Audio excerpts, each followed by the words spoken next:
Salatullah, salamullah.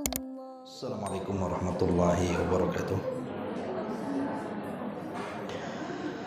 Alhamdulillah wassalatu wassalamu ala rasulillah wa ala alihi wa sahbihi wa mawalah wa la hawla wa la quwata illa billahi wa ba'du. Alhamdulillah, segala puja dan puji hanya milik Allah subhanahu wa ta'ala. Salawat dan juga salam kita hadiahkan kepada Rasul kita Nabi besar Muhammad sallallahu alaihi wasallam. Dan sebagaimana yang kita janjikan, kajian kitab Al-Jami kita selang-seling dengan fikih salat. Dan untuk memulai kajian salat ini, karena pembahasannya juga banyak, kita mulai dari fadlus salati fil islami, tentang keutamaan salat di dalam Islam. Ma'asyiral muslimat yang dimuliakan Allah subhanahu wa ta'ala, kita tahu bahwa salat ini ibadah yang berbeda dengan ibadah-ibadah rukun Islam yang lainnya. Di antaranya dari segi kewajibannya, di mana salat itu diwajibkan langsung oleh Allah Subhanahu wa taala kepada Rasul di Sidratil Muntaha, dan tidak ada perantara antara Allah dengan Rasul kita Muhammad sallallahu alaihi wasallam. Ini yang pertama. Sementara ibadah-ibadah yang lain itu diwajibkan dengan perantara Jibril, seperti puasa, zakat, haji, itu semua lewat perantara Jibril. Tapi salat tidak, dia langsung antara Allah dengan Rasul tanpa perantara. Kemudian yang kedua, kewajiban salat itu diwajibkan di langit, sementara kewajiban rukun Islam yang lainnya diwajibkan di bumi. Kemudian juga yang ketiga, bahwa salat itu adalah undangan langsung dari Allah Subhanahu wa ta'ala. Saat peristiwa kesedihan yang menimpa Rasul karena kematian pamannya Abu Talib, kemudian kematian istri tercintanya Khadijah, belum lagi gangguan yang semakin aktif yang dilancarkan oleh orang-orang musyrik, maka Rasul memberikan hadiah. Allah memberikan hadiah kepada Rasul untuk menenangkan hati Nabi, maka diundanglah sampai ke Sidratil Muntaha. Kemudian yang keempat juga, salat ini satu-satunya ibadah yang menjadi penopang dalam Islam. Nabi sallallahu alaihi wasallam mengatakan bahwa salat itu tiangnya agama. Dalam sebuah hadis yang sahih, Rasul mengatakan, ra'sul amri al-islamu wa amuduhu salatu wa dhirwatus sanamihil jihadu fi sabilillah. Bahwa pokok urusan hidup manusia itu adalah Islam.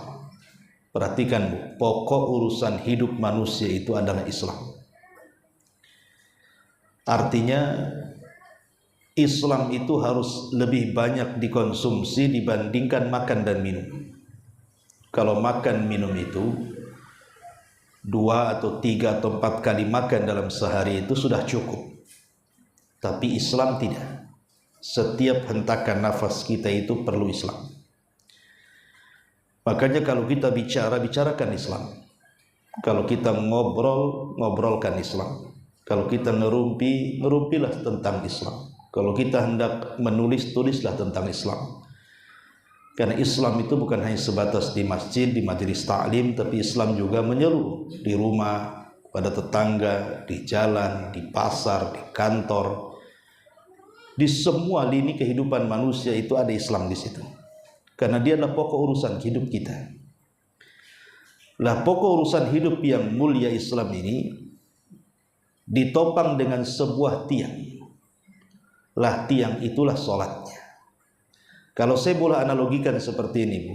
Ibu buat tenda, tiang tengahnya itu sholat, sementara pasak-pasaknya itu ya zakat, ya puasa, ya haji. Itulah pasak-pasaknya.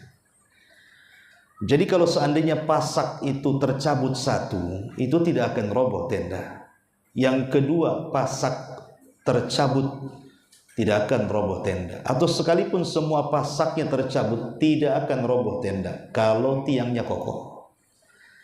Tapi pasak-pasak itu walaupun menancap, tapi yang roboh itu tiangnya, dipastikan tenda itu roboh. Itulah sholat kedudukannya dalam Islam. Dia bisa merobohkan agama.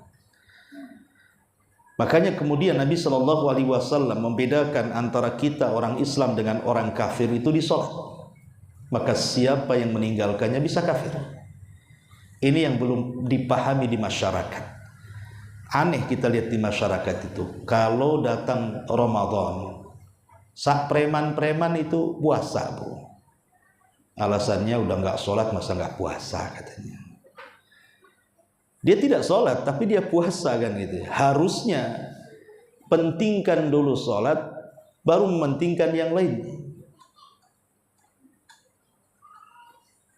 Bahkan ada sebagian orang yang tidak pernah sholat kemudian mereka puasa Ramadan, itu masih memperhatikan sunnah-sunnah Ramadan. Contoh umpamanya kalau buka, mereka masih nanya kurma tuh. Mana kurmanya? Untuk apa kurma? Ini kan sunnah Nabi katanya. Sama kurma ingat dia, tapi sama sholat 5 waktu tak ingat pula. Tapi kalau sudah mau dekat maghrib, itu telinganya peka, Bu, kapan azan. Tapi bukan untuk sholat, untuk buka. Habis buka tak sholat pula dia. Rupanya menunggu azan itu untuk buka puasa. Nah ini kan terjadi di masyarakat. Padahal Nabi SAW mengatakan bahwa sholat itu yang pertama kali dihisab. Kalau dianggap baik sholatnya, maka amal-amal yang lain itu dianggap baik. Tapi kalau sholatnya tidak dianggap baik, jangan harap yang lainnya juga dianggap baik. Makanya dari sini Nabi SAW menjadikan sholat itu sebagai tiang dalam agama. Kalau sampai robohlah agama kita. Maka jangan pernah meninggalkan sholat, itu sama dengan merobohkan agama. Ya.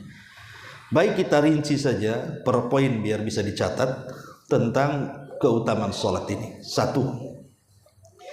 Sholat ini bisa mencegah perbuatan keji dan kemungkaran. Dan itu difirmankan dalam Al-Quran, Inna salata tanha anil fahsyai wal munkar. Sesungguhnya salat itu bisa mencegah perbuatan keji dan kemungkaran.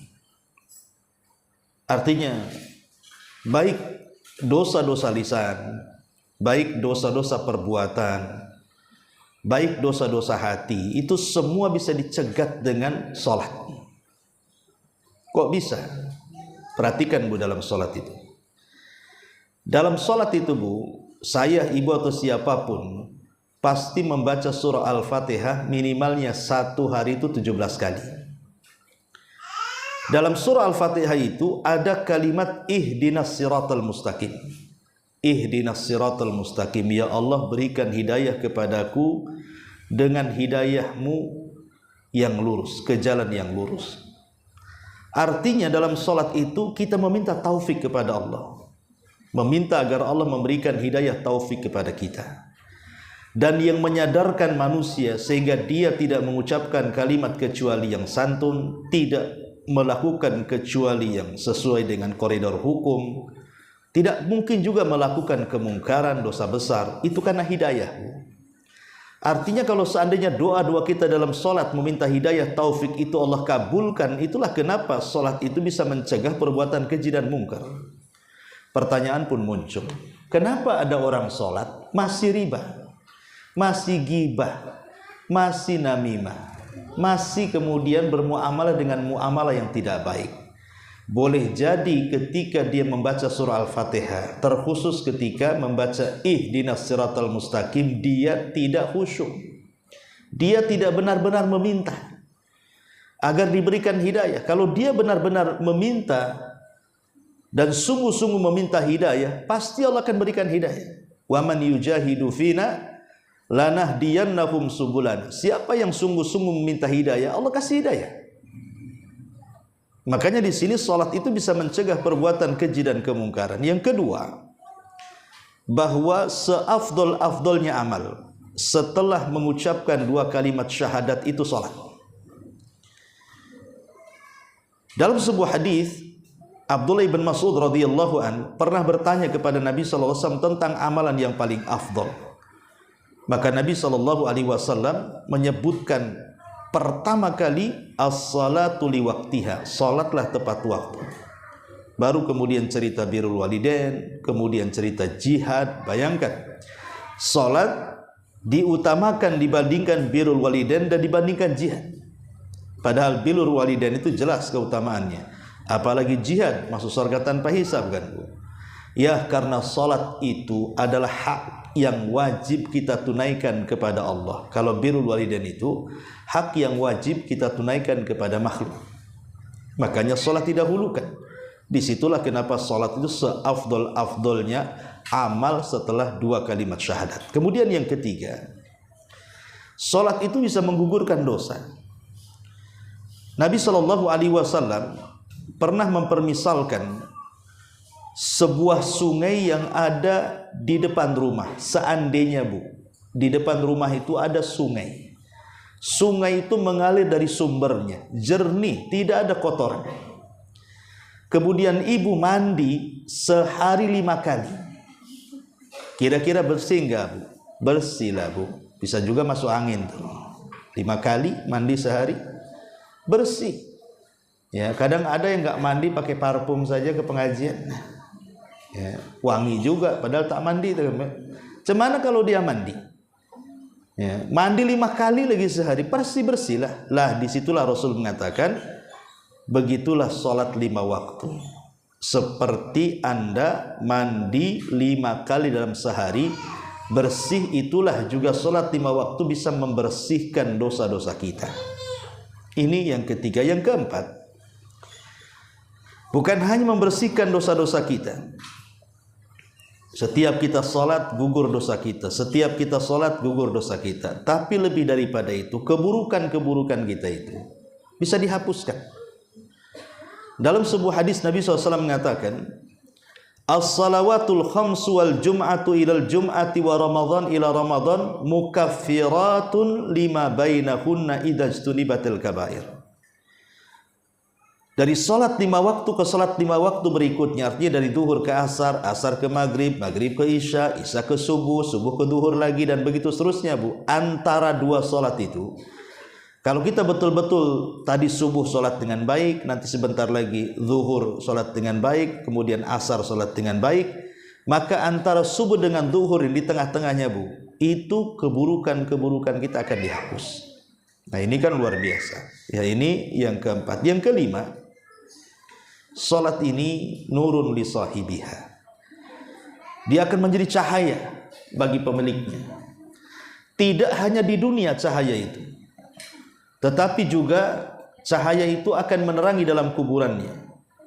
Bahkan akan menolong saat kita berada di titian yang gelap gulita, akan dimunculkan cahaya itu. Dalam sebuah hadis, Nabi SAW mengatakan, hadis yang dari sahabat Abdullah bin Umar radhiyallahu anhuma. Jadi Nabi SAW satu hari menyebutkan kepada kami para sahabat tentang keutamaan salat. Apa kata Rasul? Man hafadha 'alaiha kanat lahu nuran wa burhanan wa najatan yaumal qiyamah. Walam yuhafid 'alaiha lam yakun lahu nurun wala burhanun wala najatun wa kana yaumal qiyamati ma'a Qarun wa Fir'auna wa Haman wa Ubay bin Ka'b. Apa kata Rasul? Barang siapa yang menjaga salat, ibu menjaga sholat 5 waktu,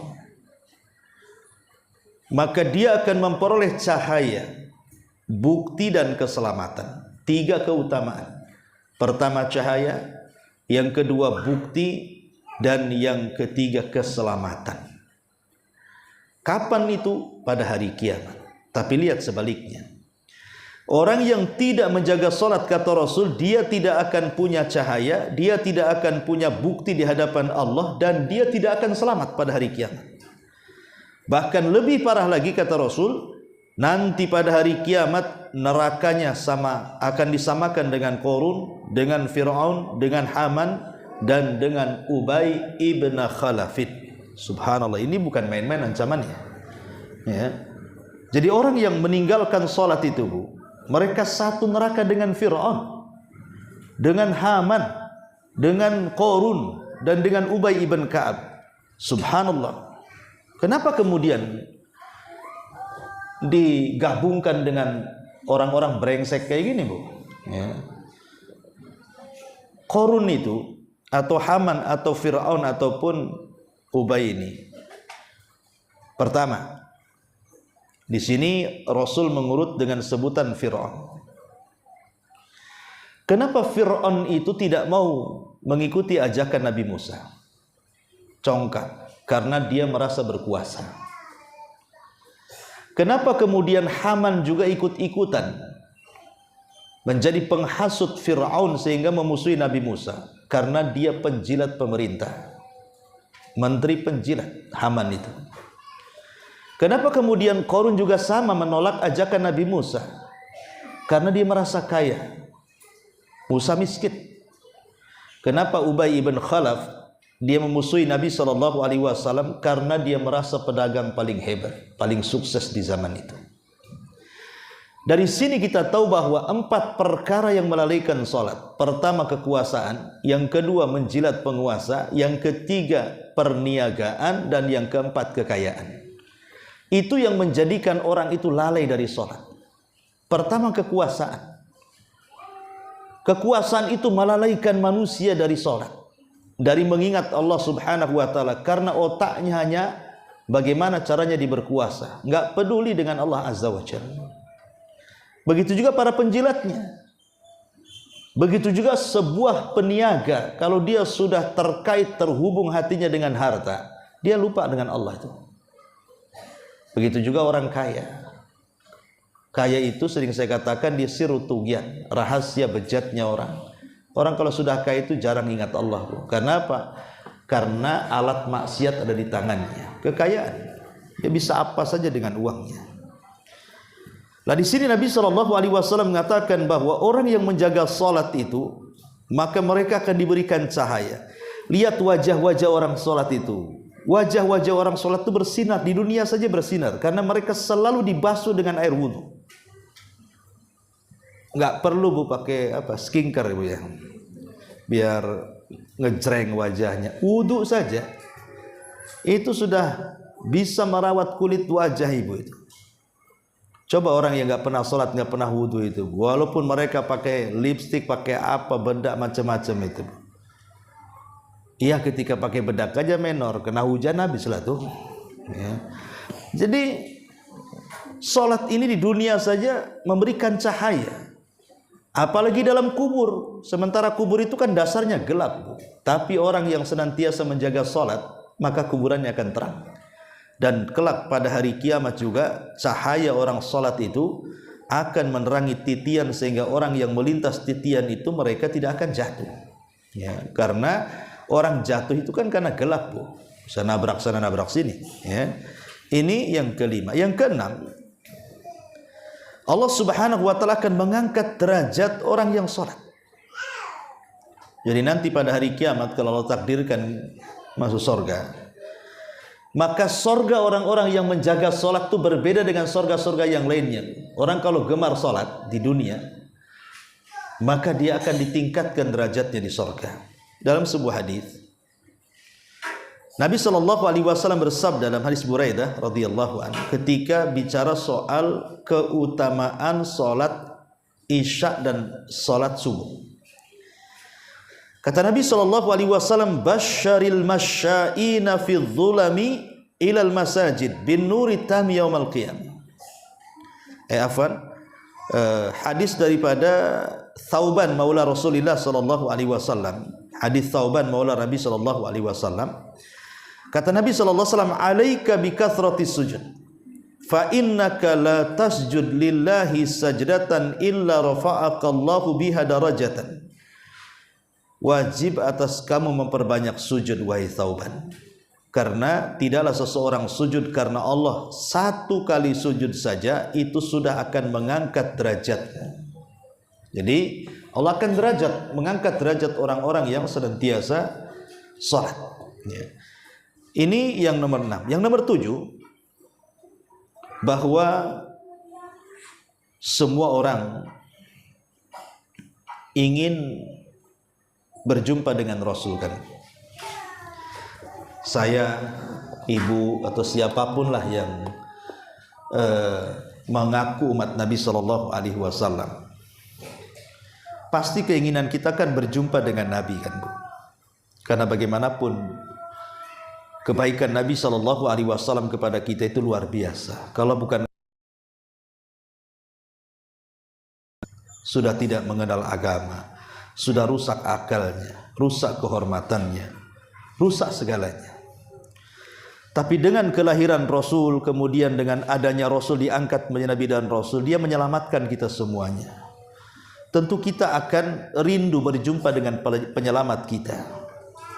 Di dunia mustahil, karena jarak kita dengan Rasul sudah beda zaman. 14 abad yang silam Rasul meninggal.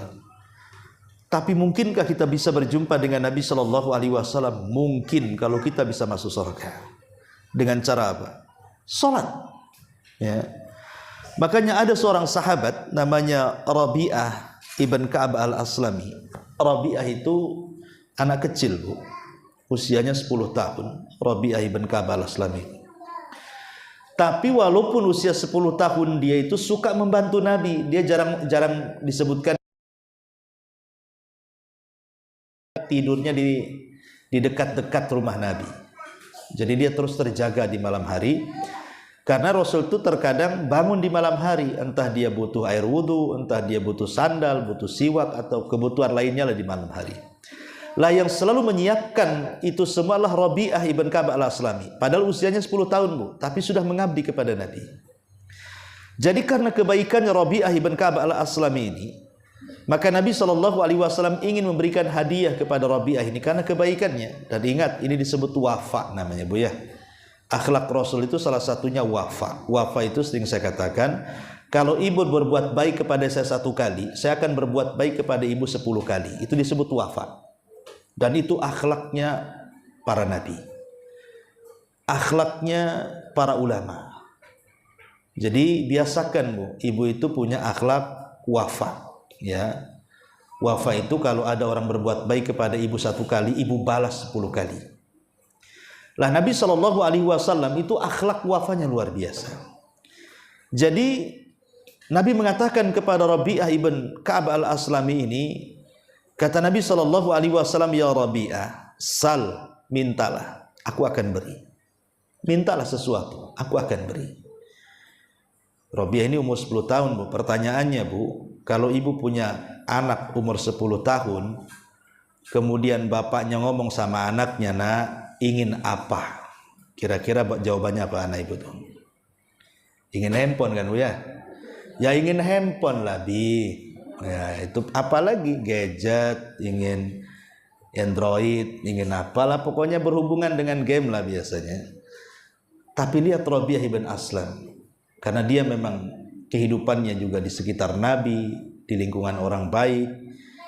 Ketika Rasul mengatakan seperti itu, apa dia mengatakan apa? As'aluka ma'aka fil jannah. Rasul, aku hanya ingin bersamamu di sorga. Aku hanya ingin menjadi temanmu di sorga. Subhanallah. Apakah Nabi SAW menolak? Tidak. Rasul hanya mengatakan kepada Rabi'ah, kalau begitu baik, awa ghaira dzalik, ada enggak yang lainnya? Kata Rabi'ah, tidak ada Rasul, itu saja. Wadak. Maka Rasul mengatakan, fa'inni ala nafsika bi kathratis sujud. Kalau begitu bantu supaya Allah mengabulkan keinginanmu menjadi temanku di sorga, perbanyak sholat, perbanyak sujud. Dari sini istinbat para ulama, hadis mengatakan bahwa di antara perkara yang bisa menjadikan kita berjumpa dengan Rasul, walaupun seandainya sorga kita akan berbeda dengan sorga Rasul, tentu tidak mungkin sama sorga kita dengan sorga Nabi. Tapi Nabi SAW bisa berkunjung menemui kita. Dengan cara apa? Perbanyak salat. Ya, ini juga diantara keutamaan yang disebutkan oleh para ulama. Kemudian yang nomor 8, bahwa semata-mata berjalan kaki ke masjid untuk salat, itu setiap langkahnya saja sudah dicatat pahala, dihapuskan dosa dan diangkat derajat. Itu jalan kakinya, Bu. Belum sholatnya, baru jalan kakinya. 1 langkah mendapatkan pahala, 2 langkah menghapuskan dosa, 3 langkah mengangkat derajat.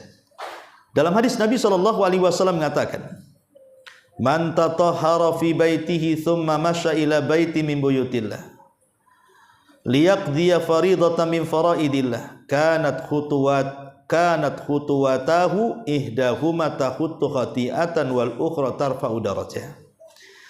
Barang siapa yang berwudu di rumahnya, kemudian berjalan menuju masjid dalam rangka melaksanakan salat wajib, maka setiap langkahnya 1 langkah menghapus kesalahan dan 1 langkah mengangkat derajat. Subhanallah, ya. Kalau jalannya saja sudah dapat pahala, macam mana salatnya? Ini yang nomor 8. Yang nomor 9, jadi salat ini bisa menggugurkan dosa-dosa. Tapi tentu yang dimaksud di sini dosa kecil, Bu, ya. Kalau dosa besar tidak bisa digugurkan dengan salat. Dosa besar itu harus taubatan nasuha. Tapi maksudnya di sini dosa-dosa kecil, dan berapa banyak kita melakukan dosa kecil setiap harinya, Bu.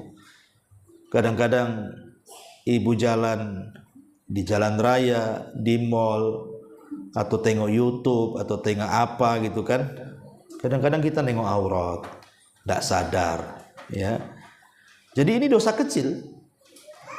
Tapi kan setiap hari, ya, kita melihat aurat. Ada orang yang mungkin sama akhwat, yang satunya udah ngaji pakai jilbab, yang satu masih awam pakai rok mini.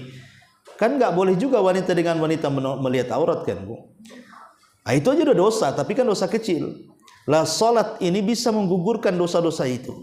Walaupun ada sebagian para ulama berpendapat dosa besar pun bisa digugurkan dengan salat.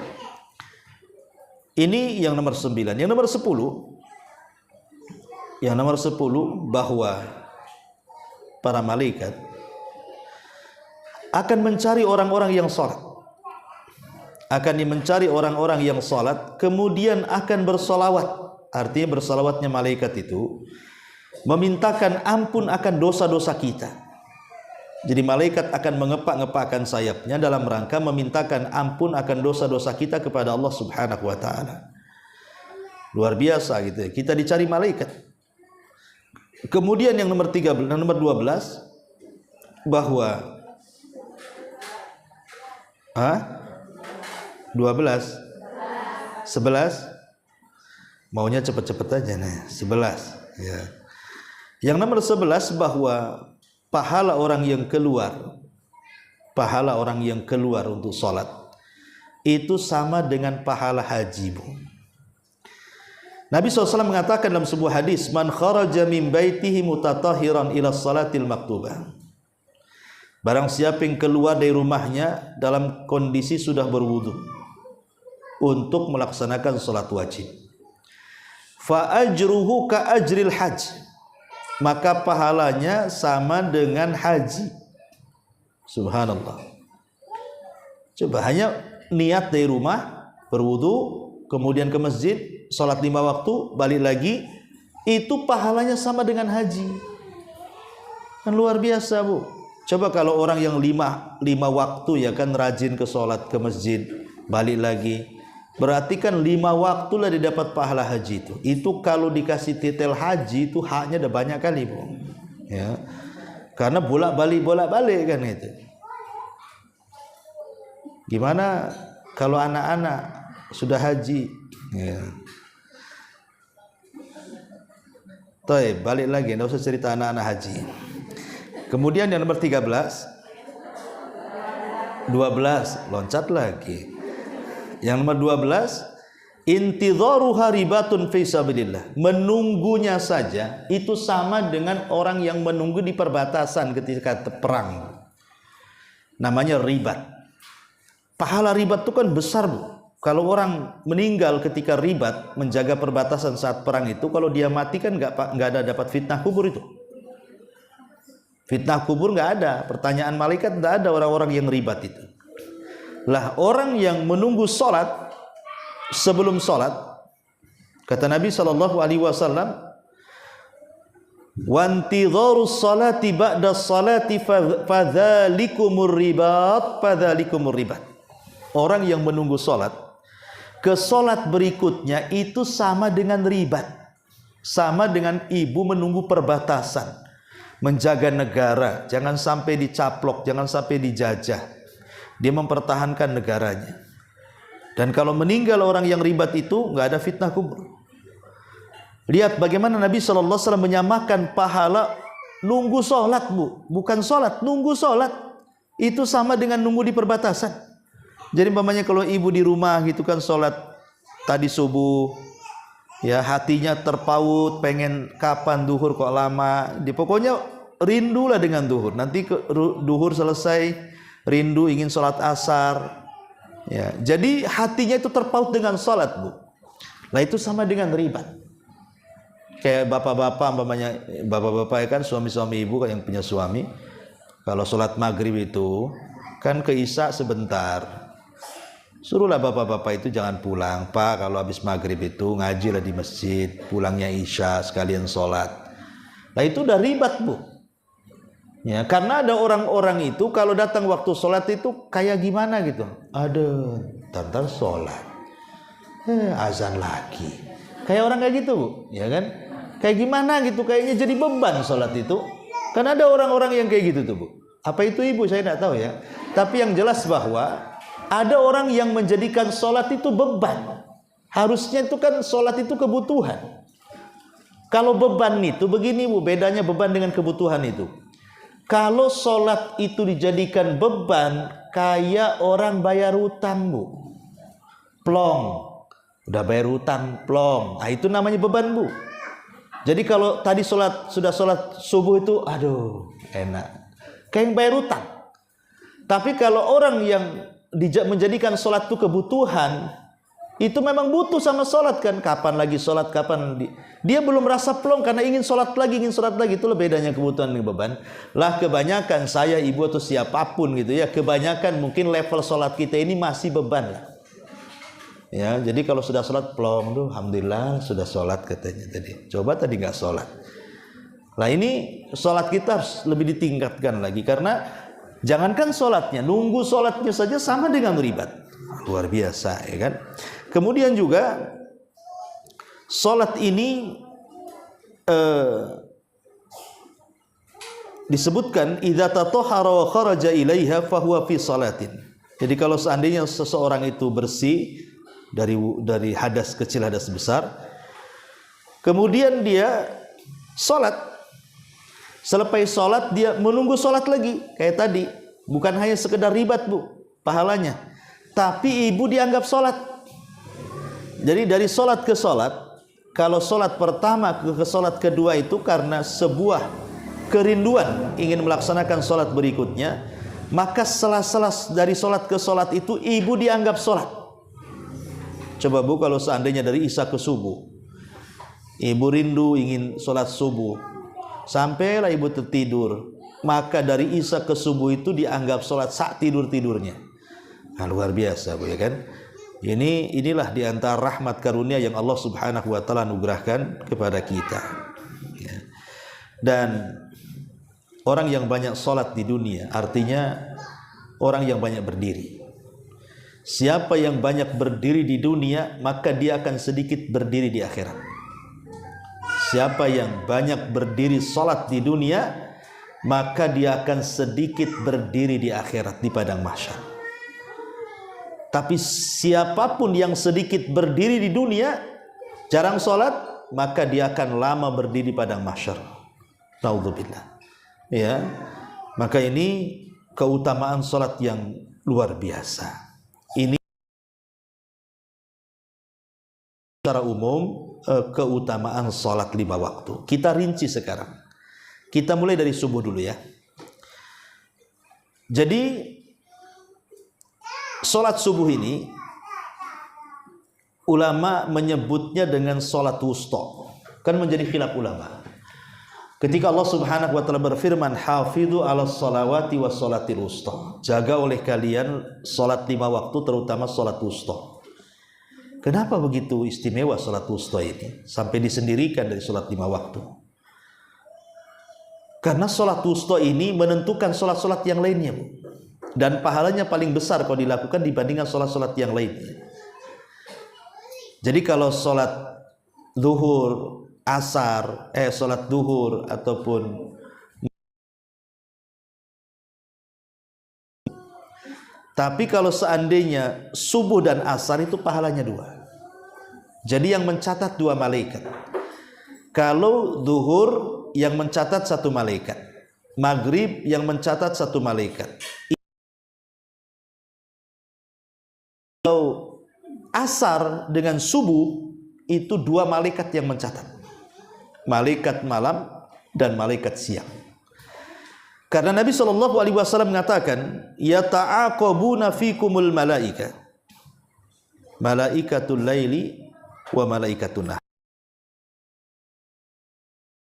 Telah menugaskan beberapa malaikat, ada yang ditugaskan di malam hari mencatat amalan di malam hari, ada yang malaikat ditugaskan di siang hari mencatat amalan baik di siang hari. Dan di siang hari itu ibu ngapain aja? Silaturahim, jenguk orang sakit, mengucapkan kalimat santun, berzikir, membaca Quran. Pokoknya amalan apalah di siang hari, itu dicatat oleh malaikat siang hari. Atau mungkin di malam hari, ibu tahajud, ibu witir, baca Quran, ibu wudu, ibu zikir, itu dicatat oleh malaikat yang ditugaskan mencatat kebaikan di malam hari. Lah 2 malaikat ini, Bu, baik yang malaikat ditugaskan di malam atau di siang hari, itu bertemunya di 2 salat, Bu.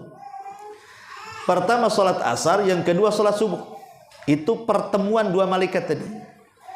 Makanya ketika Allah Subhanahu wa taala bertanya kepada 2 malaikat ini, "Ma taraktum ibadi?" Apa yang kau tinggalkan? Sedang apa hamba-hambaku? Maka malaikat ini mengatakan, "Atainahum wa hum yusallun wa taraknahum wa hum yusallun." Kami datang, mereka sedang salat, kami tinggalkan, mereka sedang salat. Artinya kami datang, mereka sedang salat asar. Dan kami tinggalkan, mereka sedang salat asar. Kemudian malaikat satunya yang bertugas di malam hari juga ngomong, kami tinggalkan, mereka sedang salat subuh, kami datang, mereka sedang salat subuh, dan kami tinggalkan, mereka sedang salat subuh. Jadi salat subuh itu salat yang dicatat 2 malaikat, malaikat malam dan malaikat siang. Inilah kenapa disebut salat wusta. Adapun salat asar disebut salat wusta karena berdasarkan nas hadis. Adapun subuh juga disebut salat wusta karena salat subuh itu tidak ada gandengan jamaknya. Yang ada gandengan jamak itu kan kalau duhur dengan asar, Bu. Itu gandengan jamak namanya, bisa takhir, bisa takdim kan, Bu.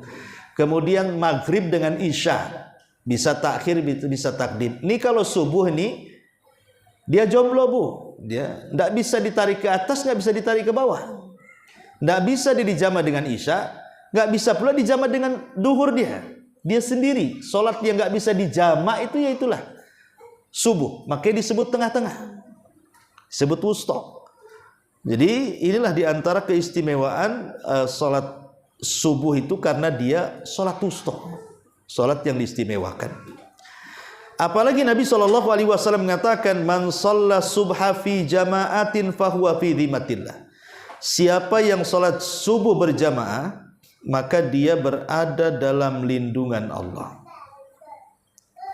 Jadi 1 hari itu akan dilindungi.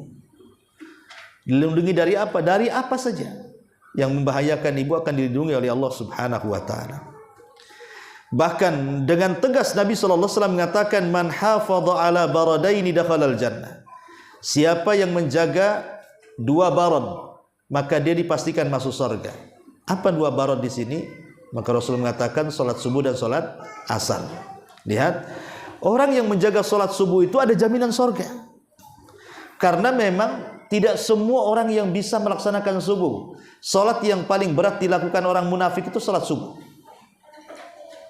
Orang munafik itu kalau bangun sudah terbit matahari, ya, karena berat untuk melaksanakan subuh itu.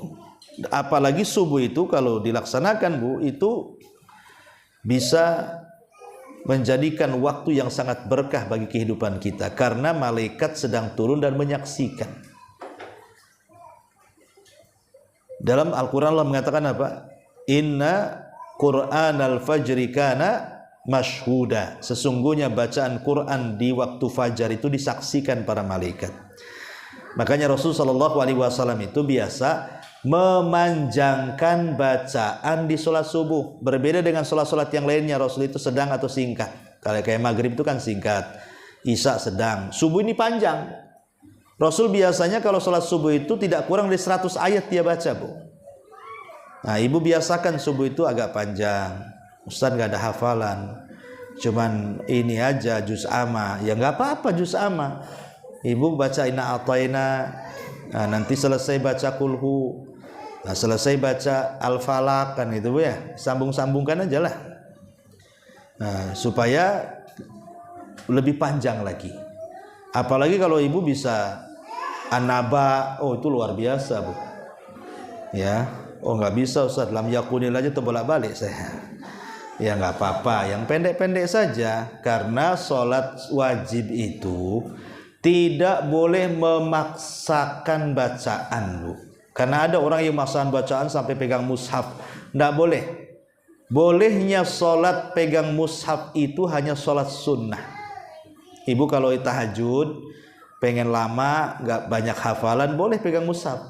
Tapi kalau sholat wajib nggak boleh, Bu. Karena ada perintah dari Allah dalam Al-Quran, faqra'u ma tayassara minal Quran.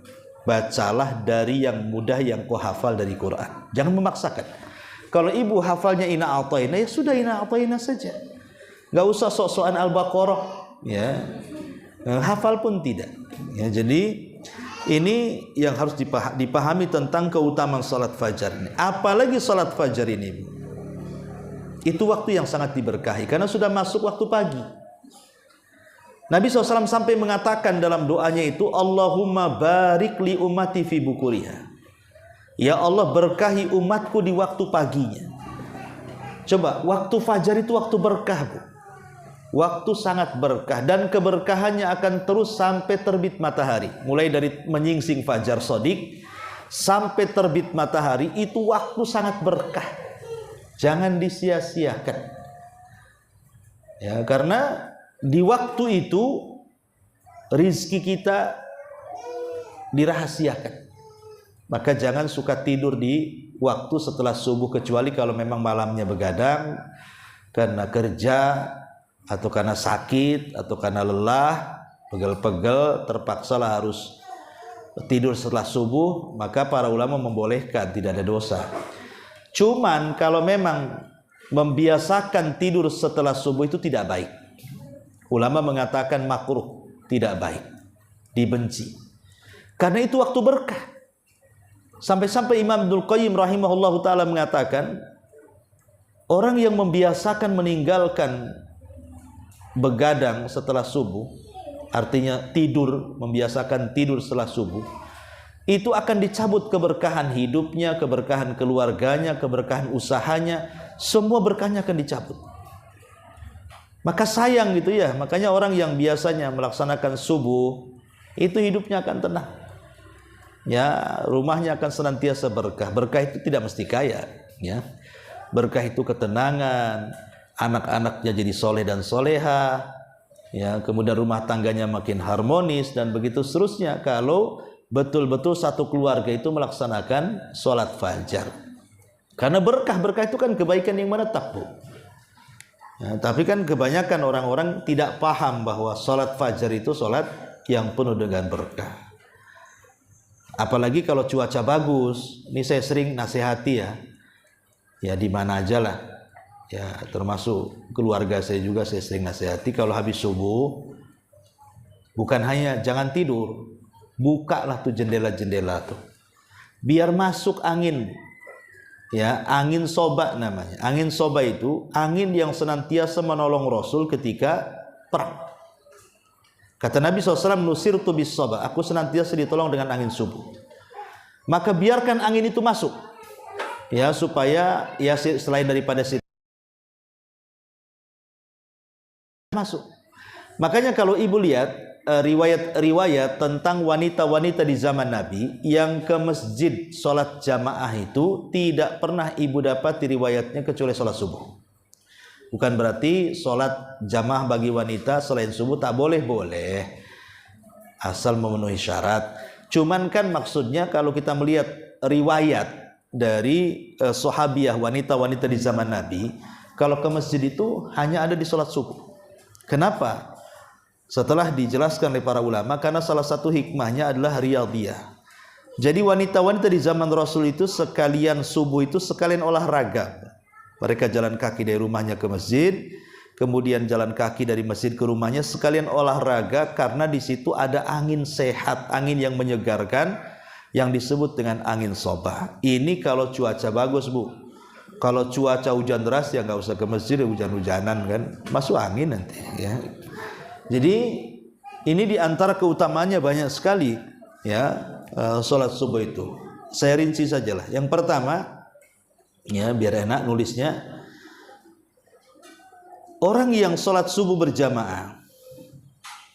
Ustadz gimana kalau nggak berjamaah? Kami kan wanita lebih di rumah. Ya sama Bu, ibu sholat di rumah dengan bapak sholat di masjid itu hukumnya sama. Kata Nabi SAW, man shallal isya'a fi jama'atin faka'annama qama nisfal laili, wa man shallal fajra fi jama'atin faka'annama qama minal laili kulli. Siapa yang sholat isya berjamaah seolah-olah dia menghidupkan separuh malam dengan sholat. Siapa yang disusul dengan fajar berjamaah maka seolah-olah dia menghabiskan satu malam sholat. Luar biasa Bu. Jadi isya separuh, subuh separuh, kalau digabung berarti semua malam dia hidupkan untuk sholat. Maka jangan meninggalkan sholat jamaah. Bagi perempuan kan di rumah Bu, minimal sholat tepat waktu supaya pahalanya sama dengan bapak-bapak. Ya, ini yang pertama. Yang kedua, tadi saya disebutkan bahwa sholat subuh itu ada jaminan dari Allah. Kita dijamin oleh Allah keselamatan. Kemudian yang ketiga, nurun yaumal qiyamah, akan mendapatkan cahaya pada hari kiamat. Makanya kan doa yang diajarkan Rasul kalau kita berjalan dari rumah menuju masjid itu, apa doa yang diajarkan Rasul itu? Allahumma ij'al fi qalbi nuran wa fi lisani nuran waj'alni sam'i nuran waj'alni fi basari nuran waj'alni min khalfi nuran wa min amami nuran waj'alni min fawqi nuran, dan seterusnya. Ya Allah, jadikan dalam hatiku cahaya, lisanku cahaya, telingaku cahaya, pemandanganku cahaya, di belakangku cahaya, di depanku cahaya, di atasku cahaya, di bawahku cahaya. Jadikan aku jadi cahaya. Jadi doa-doa orang-orang yang di zaman Rasul itu, Rasul mengajarkan doa itu minta cahaya. Makanya Rasul mengatakan basyiril masya'ina fi dzulami ilal masajid bin nuri tami yaumal qiyamah. Kasih kabar gembira tuh orang-orang yang jalan-jalan malam-malam itu ke masjid dengan cahaya sempurna pada hari kiamat. Maksudnya jalan-jalan malam-malam di kegelapan menuju masjid itu akan mendapatkan cahaya pada hari kiamat. Maksudnya salat isya dan subuh, karena kan zaman dulu isya dan subuh itu gelap Bu. Kalau zaman sekarang ialah banyak listrik. Kalau zaman dulu kan nggak ada listrik, betul-betul gelap isya dengan subuh. Makanya kenapa pahalanya luar biasa. Kemudian yang keempat, bahwa sholat subuh tadi saya sudah katakan mendapatkan dua catatan malaikat, malaikat siang dan malaikat malam. Kemudian juga lebih daripada itu, jangan lagi subuhnya Bu ya, 2 rakaat subuhnya saja yang disebut dengan rakaatai al-fajr itu, 2 rakaat fajar itu Rasul mengatakan khairun minad dunya wa ma fiha, itu lebih baik dibandingkan dunia dan isinya. Itu sholat sunnahnya, macam mana subuhnya? Kalau sholat sunnahnya saja lebih baik daripada dunia dan isinya, macam mana pula sholat wajibnya kan? Luar biasa kan? Rugi orang yang meninggalkan sholat subuh itu. Kemudian juga sholat subuh ini mendatangkan rizki dan berkah, karena doa Rasul tadi yang disebutkan, Allahumma barik li ummati fi bukuriha, ya Allah berkahi umatku di waktu paginya. Kemudian juga dapat kabar gembira surga. Man shallal baradaini dakhalal jannah. Siapa yang menjaga dua barad, maksudnya salat asar dan subuh, dijamin masuk surga. Kemudian dihindarkan dari sifat munafik. Karena yang berat salat bagi orang itu, orang munafik itu subuh dan isya. Berarti kalau ibu salat subuh terbebas dari sifat munafik. Bahkan bukan hanya itu, ibu terbebas dari kencing setan. Kencing setan. Kan ada sebuah hadis begini Bu, dari Abdullah bin Mas'ud ya. Jadi seorang laki-laki ada di samping Nabi. Bertanya Rasul, ada seorang Abdullah bin Mas'ud, laki-laki maksudnya, Abdullah bin Mas'ud bertanya tentang seorang laki-laki yang tidur sampai pagi, sampai bablas subuhnya. Apa kata Rasul? Dzakar rajul bala syaitanu fi udhuni. Orang itu sedang dikencingi setan telinganya. Coba Bu. Jadi orang yang tidak sholat subuh itu sedang dikencingi setan telinganya. Maaf ini Bu ya, seandainya telinga ibu dikencingi kawannya, marah nggak Bu? Marahlah, kurang ajar katanya. Masa aku dikencingi telinganya? Kok sama setan ibu tak marah? Ya. Hari-hari dikencingi kan orang-orang yang nggak pernah sholat subuh, kok nggak marah sama setan? Coba kalau orang yang ngencingi kan marah tuh. Artinya begini Bu, kalau orang ngencingi orang, apalagi telinga, itu kan bagian daripada kepala, itu kan menghina namanya Bu. Lah berarti hari-hari dihina setan kok tak marah dia? Nah ini yang jadi masalah. Ya, jadi dia sedang dihinakan setan. Berarti orang yang bangun subuh, dia sudah menghilangkan kehinaan setan. Ada yang memaknai seperti itu. Makna yang kedua, dikencingi setan, artinya telinganya disumpel oleh kencing setan sehingga susah mendapatkan nasihat. Maka lihat Bu, orang-orang yang degil kalau nasihati itu berarti subuhnya masalah tuh. Ya, karena kesumpel tuh itu sama kencing setan, nasihat pun tidak masuk. Ya. Jadi hidayah ditutup di telinganya, naudzubillah. Ya, termasuk juga jelek jiwanya. Orang yang meninggalkan subuh itu pasti jelek jiwanya, dan kehidupannya pasti banyak masalah yang tidak tahu apa sebabnya. Karena ada hadis Muslim yang mengatakan, yaqidu syaitan ala qafiyati rasi ahadikum id huwa nam thalatha uqadin. Jadi setan itu mengikat di tengkuk salah seorang di antara kalian ketika dia tidur 3 ikatan. Kemudian 1 ikatan setan akan memantra-mantrai dan mengatakan, nim alaika lailun tawil, tidur, malam masih panjang. Padahal dah subuh tuh, setan masih saja nyanyi di telinga, tidur malam masih panjang, tidur malam masih panjang. Padahal alarm itu semua dah bunyi, tetap dia tidur. Dia kena tuh sama setan itu kan, dihipnotis ketika tidurnya. Tapi kalau orang bangun sebelum subuh, apa kata Rasulullah? Kalau dia berzikir, hilang 1 ikatan. Kalau dia wudu, hilang 2 ikatan. Kalau dia sholat, hilang 3 ikatan. Semua hilang. Di pagi hari dia akan nasyid. Ya, nasyid itu artinya semangat. Thayyibun nafsi, jiwanya akan baik. Wa illa asbah khabithun nafsi kaslan. Kalau tidak, hatinya busuk dan dia pemalas. Akan banyak masalah. Ya. Jadi intinya bahwa inilah diantara keutamaan sholat subuh. Adapun keutamaan sholat duhur, kita lihat keutamaan sholat rawatib qobliyah ba'diyahnya. Ummu Habibah radhiyallahu anha mengatakan dari Nabi SAW, man shalla arba'an qabla zuhri wa arba'an ba'daha lam tamassahun naru. Siapa yang sholat 4 rakaat sebelum duhur, 4 rakaat setelah duhur, neraka tidak akan menyentuhnya. Subhanallah. Kalau qobliyah ba'diyahnya saja, seseorang yang menjaga 4 rakaat sebelum duhur, 4 rakaat setelah duhur, tidak akan tersentuh api neraka. Macam mana dengan duhurnya? Kita melihat keutamaan sholat sunnahnya dulu ya. Macam mana dengan duhurnya? Ya, luar biasa, Bu. Ya, jadi bahkan disebutkan dalam hadis itu, man shalla fi yaumin wa lailatin itsnatai asyrata rak'atan bunya lahu baitun fil jannah. Barang siapa yang menjaga dalam sehari semalam itu 12 rakaat, maka akan dibangunkan padanya sorga. Lah 12 rakaat itu salah satunya qobliyah duhur dan ba'diyahnya. Ya, dijanjikan Allah akan bangunkan satu istana di sorga, subhanallah. Ya, setiap hari. Ya, ini duhurnya. Kemudian kita masuk asarnya. Asarnya tadi saya sudah singgung sedikit. Ya, dan bisa ditambah kenikmatan di sorga itu, Bu. Yang paling tinggi adalah melihat Allah. Itu yang paling tinggi. Kalau seseorang bisa dan mampu melihat Allah, maka itu kenikmatan yang lebih nikmat dibandingkan sorganya itu sendiri. Sorga enggak seberapa nikmatnya dibandingkan kita memandang wajah Allah. Lah salah satunya Rasul mengatakan, "In istata'tum an taghlibu 'ala salatin qabla tulu'i syamsi wa qabla ghurubiha faf'alu." Jadi kalau kalian ingin melihat Allah dan kalian bisa untuk mengalahkan hawa nafsu sehingga kalian bisa sholat sebelum terbit dan sebelum terbenam, artinya subuh dengan dengan asar, maka lakukanlah.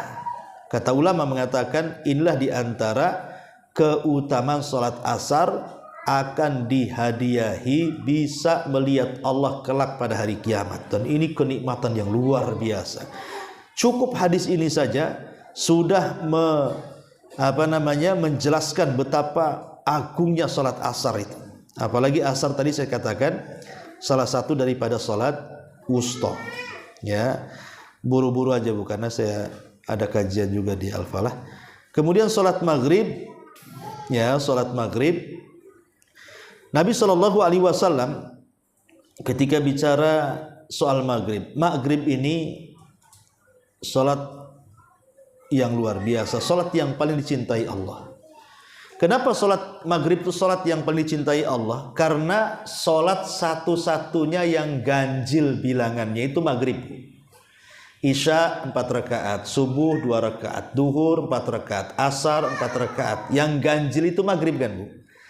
3 dia. Ya, makanya disebutkan solat maghrib itu adalah witirnya siang.